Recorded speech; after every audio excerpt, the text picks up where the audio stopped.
Передача радости и есть суть картины.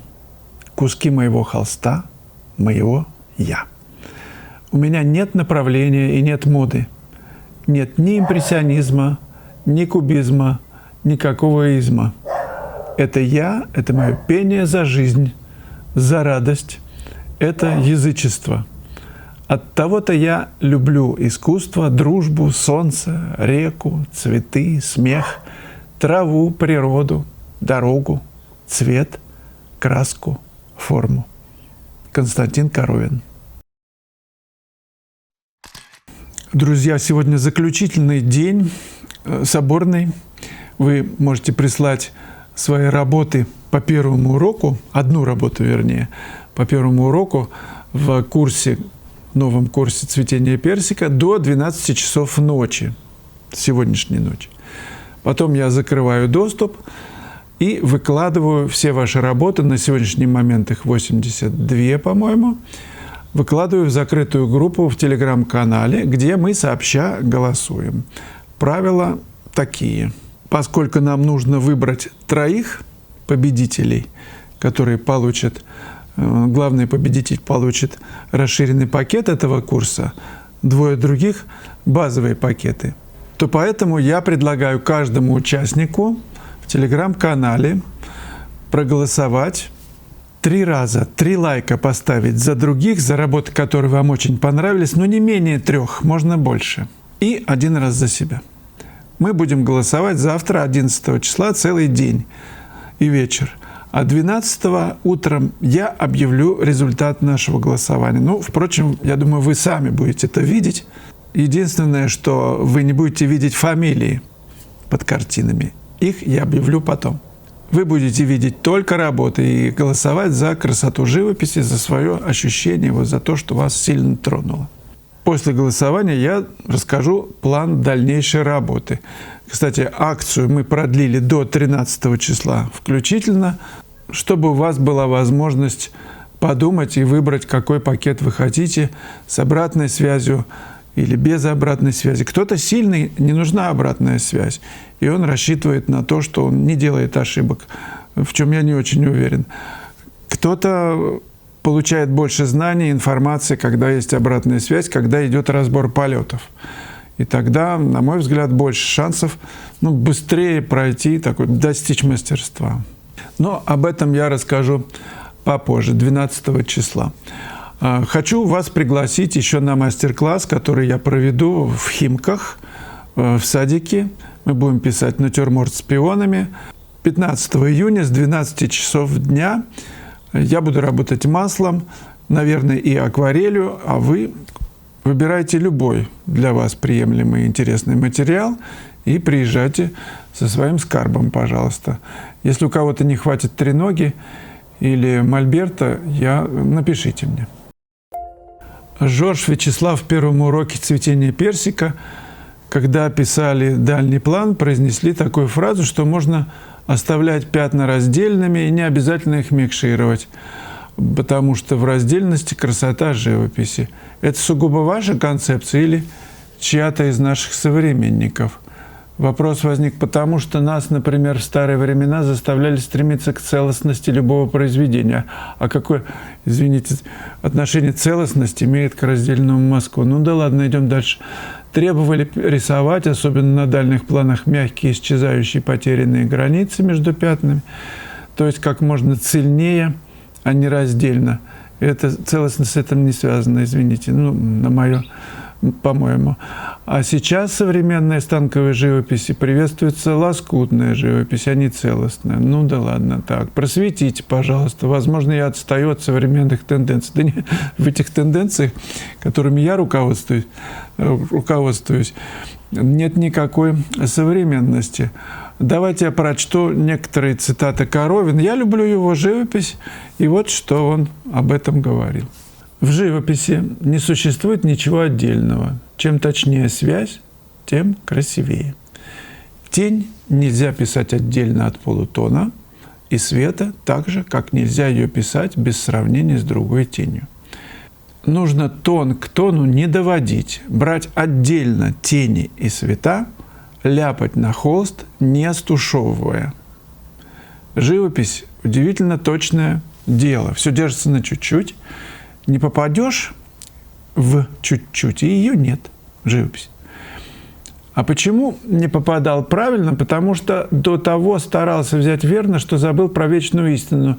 Не тень нужно брать, а соотношение всех тонов вместе с тенью. То есть смотреть одновременно, не нарушать точнейшей взаимозависимости живописных отношений. 2-3 тона взять точно вместе трудно, 5-6 еще труднее, а все точно взять, как ощущаешь своим глазом, невероятно трудно. Воспитывая глаз сначала понемногу, потом пошире, распуская его, а в конце концов все, что входит в холст, надо видеть вместе, и тогда, что не точно взято, будет фальшивить, как неверная нота в оркестре. Кстати, нота это ключ, кстати, Жорж. Смотрите, нота.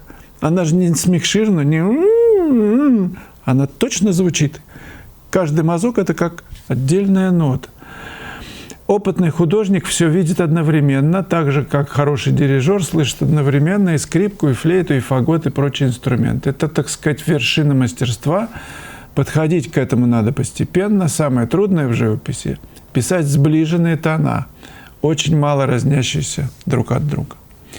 Я люблю начинать с самых густых, темных мест. Это не позволяет влезть в белесость. Колорит будет насыщенный, густой.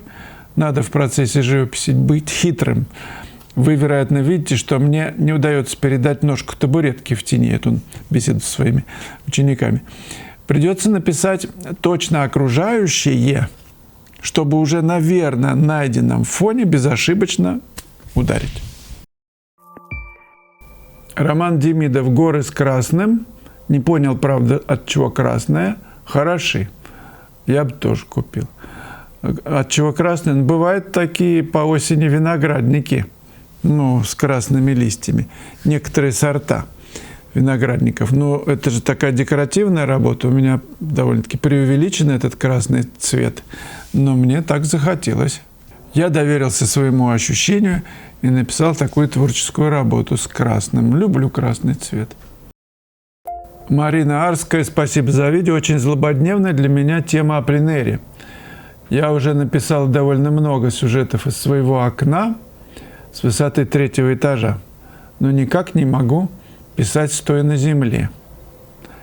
Никак не могу преодолеть. То есть, видимо, страх прохожих, да? Надо выйти за двор, за пределы двора. И самое лучшее, мне кажется, с кем-то объединиться. У меня были ситуации такие. Я помню, в Которе была группа, человек там 10, наверное. Может, больше, неважно. Там 2 или 3 девушки. Они как ниндзя, знаете, спиной к спине, чтобы отражать атаки прохожих стали. Колонны еще были какие-то. И писали так. Да, а прохожие все равно за колонны проникали, фотографировали, мешали им. И одна из них плакала. Не буду говорить, кто, потому что она сейчас, уже довольно-таки известный художник и выставляется. Там такие выставки очень классные. Потом как-нибудь расскажу, если она разрешит, тогда скажу, кто это. Надо найти подругу, друга и как-то вместе. Есть, конечно, еще методы, чтобы... Но это уже для таких совсем таких не боящихся показать себя как-то не очень удобно, не очень красиво. Кстати, зачем такие страшные методы? Наушники просто оденьте, вы ничего не слышите, ничего не видите. Видите, но не слышите. И чтобы человек... Он же видит, что вы в наушниках побольше, даже такие вот эти вот какие-то такие вот сопельки. И то видно, что человек занят, и не придется отвлекаться. А потом живопись такая вещь, вы настолько глубоко погружаетесь, что перестаете что-либо замечать. Если глубоко. Михайлош. Когда я учился в Академии искусств, у нас был преподаватель, который требовал, чтобы мы постоянно рисовали. И за полгода нужно было сделать 1,5-2 килограмма мелких бумажек. Нарисовать, чтобы был допуск к сессии. Представляете, 2 килограмма. Так, и плюс еще те картины, которые необходимо было нарисовать по курсу. Это очень сильно подкачивает навык художника. Ой, прокачивает, не подкачивает.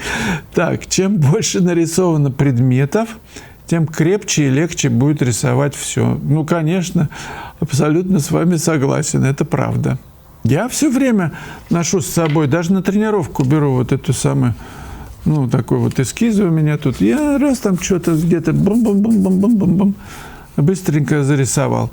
Но, во-первых, мне это интересно.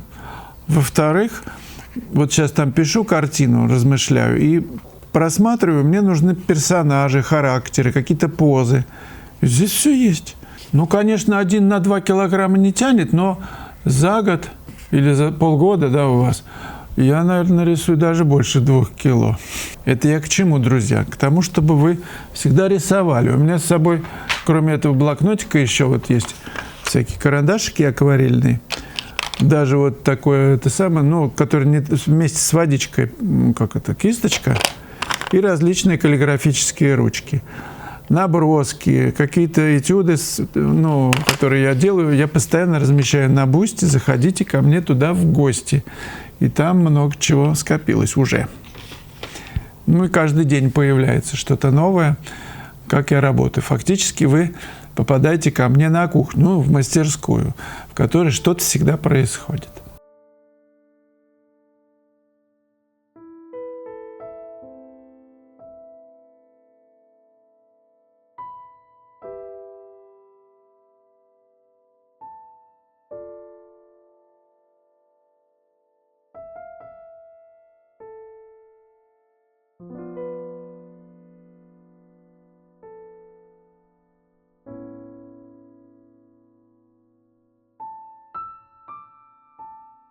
Друзья, задавайте вопросы интересные, вообще любые.